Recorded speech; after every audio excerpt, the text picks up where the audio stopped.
Juízes capítulo 3, olha só como está escrito na palavra, no verso 6 diz assim: Tomaram de suas filhas para si por mulheres e deram aos filhos deles as suas filhas e serviram aos seus deuses. A gente vai ver no livro de Juízes o declínio moral e espiritual de Israel.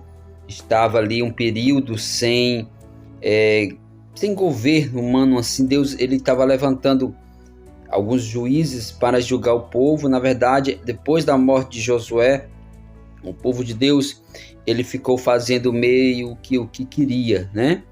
Fazendo as suas vontades, e Deus vai declarar que preferiu deixar, né? Deus deixou, Deus não expeliu ali os moradores de Canaã de diante de Israel, porque eles haviam desobedecido a Deus, né?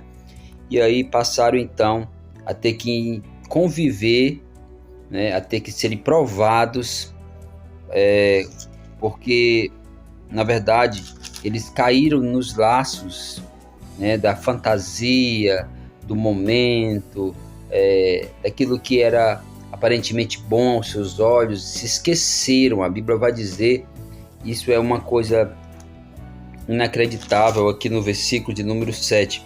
E os filhos de Israel fizeram o que parecia mal aos olhos do Senhor e se esqueceram do Senhor, seu Deus, e serviram aos Balins e a Astarote.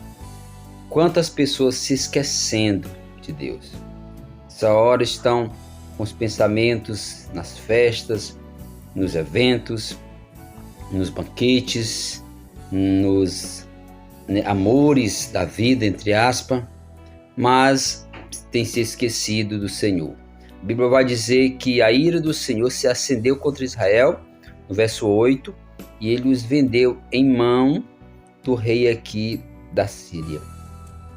E Deus, pela sua misericórdia, o povo de Israel começaram a clamar, no verso 9, os filhos de Israel clamaram ao Senhor, e o Senhor levantou aos filhos de Israel um libertador. Então Israel ficou 8 anos aqui sendo presos, castigados duramente. Deus ele se irou, e quando a ira de Deus se levanta, não é brincadeira. E eles começaram a pedir misericórdia, a clamar a Deus. Deus levantou Otiniel, verso 10, e veio sobre ele o Espírito do Senhor e julgou a Israel, e saiu a peleja, e o Senhor deu na sua mão a Cusã-Risataim, rei da Síria, e a sua mão prevaleceu contra Cusã-Risataim. Então, Otiniel, veio o Espírito do Senhor. Logicamente, quando Israel estava fazendo as suas vontades, estava no pecado, o Espírito de Deus se afastou, porque até então não havia sido derramado sobre toda a carne, mas Deus ele estava sempre presente do seu povo. Deus, no capítulo 2, tinha enviado o anjo para falar com eles, né? Mas eles não quiseram dar ouvido. E aqui, então, começaram a querer realmente viver o que achavam que era bom, né? Porque o ser humano é assim, ele acha que ele vai viver o melhor, que ele vai curtir o melhor, mas não sabe ele que tudo isso é laço para a sua própria vida.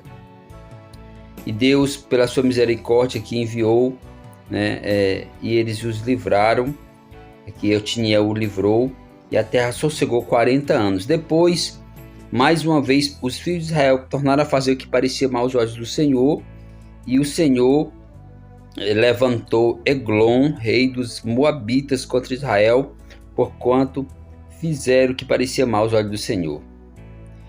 E aí ajuntou, né, os filhos de Israel, e começaram ali a perder, foram derrotados, foram feridos, enfim, aí foi mais 18 anos sofrendo.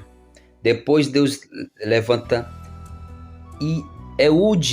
Eudes, Deus levanta aqui mais um libertador, mais um juiz, benjamita, homem canhoto. Ele era canhoto, mas era um homem valente, era um homem também que Deus o levantou pelo seu espírito e prevaleceu ali, dando vitória ao povo de Israel, né? E mais um tempo também de sossego que veio depois. Eude, ele derrotou ali, né? Derrotou o rei ali de Eglon, e Deus deu vitória mais uma vez. Nós vamos entender aqui pela palavra do Senhor que a terra sossegou mais 8 anos de paz, depois de Deus ter levantado Eude.